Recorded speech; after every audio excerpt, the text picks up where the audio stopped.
ఇవాళ మనం చెప్పిన ప్రతి పని మనం చేస్తున్నాం.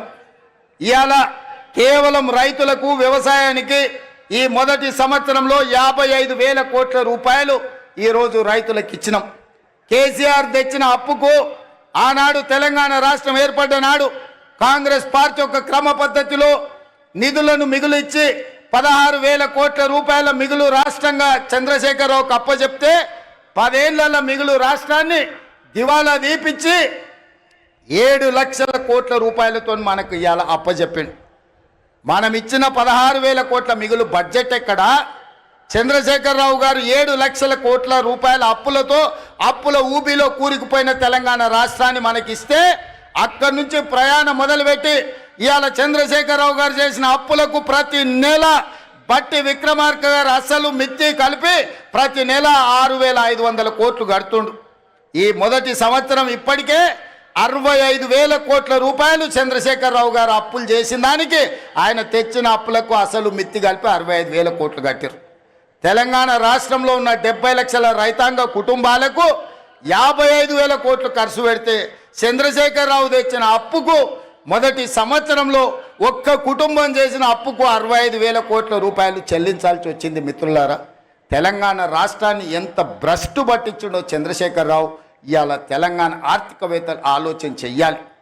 అందుకే ఇవాళ మిత్రులారా, ఈ నల్గొండ గడ్డ మీద మొదటి సంవత్సరం పూర్తి చేసుకుంటున్న సందర్భంగా రైతు రుణమాఫీ కావచ్చు, రైతు భరోసా కావచ్చు, రైతుకి ఇస్తున్న బోనస్ కావచ్చు, నిరుద్యోగ యువకులకు ఇచ్చిన 55,000 ఉద్యోగాలు కావచ్చు, ఫ్రీ సిలిండర్ కావచ్చు, ఆరోగ్యశ్రీ కావచ్చు, అన్ని పథకాలు మనం అమలు చేస్తున్నాం, ఇంకా చేస్తాం. ఈ గడ్డ మీద నుంచి చివరిగా ఒక్క మాట చెప్పదలుచుకున్నా. సంక్రాంతి తర్వాత రైతు భరోసా మీ ఖాతాలో పడుతుంది. వాడో వీడో ఏదో చెప్పితే ఎవని మాట వినకండి. ఆనాడు ఒట్టేసి చెప్పిన రుణమాఫీ చేస్తా అని చేసి చూపించిన ఇవాళ మళ్ళీ మీకు చెప్తున్నా, తెలంగాణ రైతాంగానికి నల్గొండ గడ్డ మీద నుంచి మాట ఇస్తున్నా.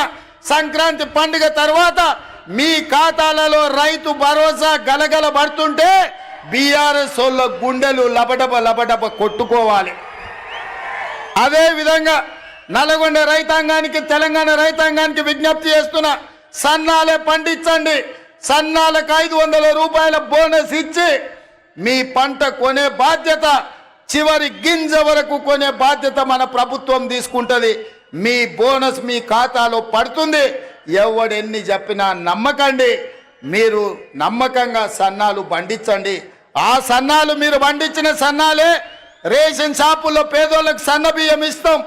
హాస్టళ్లలో ముఖ్యంగా SC ST BC minority Kasturba పాఠశాలల్లో మధ్యాహ్న భోజన పథకానికి సన్నం బియ్యంతోనే పేదోళ్ళ బిడ్డలకు అన్నం పెట్టే బాధ్యత ఈ ప్రభుత్వం తీసుకుంటుంది. తెలంగాణ గడ్డ మీద, తెలంగాణ నేలలో పండించిన తెలంగాణ సన్నాలే మన బిడ్డలకు బుక్కెడు బువ్వ పెట్టాలి. సన్నాలు పండించండి. 500 బోనస్ ఇచ్చే బాధ్యత ఈరోజు తెలంగాణ రాష్ట్ర ప్రభుత్వం తీసుకుంటుంది అని చెప్పి మీ అందరికీ నేను చెప్పదలుచుకున్నా.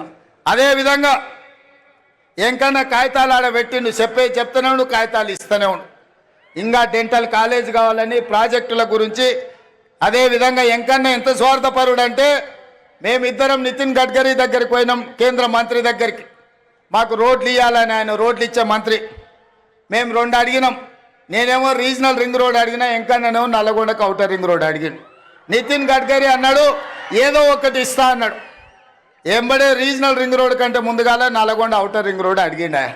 నల్గొండ అవుటర్ రింగ్ రోడ్ 400 కోట్లకు అవుతుంది, రీజనల్ రింగ్ రోడ్ 35,000 కోట్లకు అవుతుంది. అయినా ఎంకన్నా నల్గొండను అభివృద్ధి చేయాలా అన్న పట్టుదలతో నల్గొండకు అవుటర్ రింగ్ రోడ్ ఆయన తెచ్చిన రీజనల్ రింగ్ రోడ్ మనం ఇవాళ వేసుకోవాలనుకుంటున్నాము. తప్పకుండా రీజనల్ రింగ్ రోడ్ కూడా మీ ఎంకన్న చేతుల మీదుగానే ఆనాడు వైఎస్ఆర్ ఉన్నప్పుడు అవుటర్ రింగ్ రోడ్ అయింది. ఈనాడు ఎంకన్న చేతుల మీదుగా కేంద్ర ప్రభుత్వం నుంచి రీజనల్ రింగ్ రోడ్డు తీసుకొచ్చి అభివృద్ధి చేసే బాధ్యత ఈరోజు మన ప్రభుత్వం తీసుకుంటుంది. ఎయిర్పోర్ట్కు కూతవేటు దూరంలో ఫ్యూచర్ సిటీ కట్టడం ద్వారా ఒక గొప్ప నగరాన్ని హైదరాబాదు నిజాంలు కుతుబ్ షాయిలు కట్టిండ్రు, సికింద్రాబాద్ను నిజాం బ్రిటిషర్స్ కట్టిండ్రు. అదేవిధంగా సైబరాబాదుని చంద్రబాబు నాయుడు రాజశేఖర రెడ్డి గారు కట్టిండ్రు. ఇవాళ 4th సిటీని మీ అన్నగా, మీ తమ్ముడుగా 4th సిటీని కట్టే బాధ్యత, ఆ సిటీ ఫ్యూచర్ సిటీ అవుతుంది.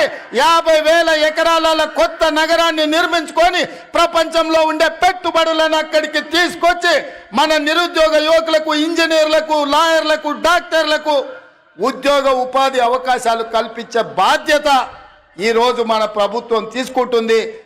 కొత్త నగరాన్ని నిర్మించుకోవడానికి ఇంకా నా పక్క నుంచి మా మూసీ కథ ఏందో అంటున్నాడు, కాగితం మీద రాసిచ్చి నకలు చిట్టిస్తే ఏందో అనుకున్నా.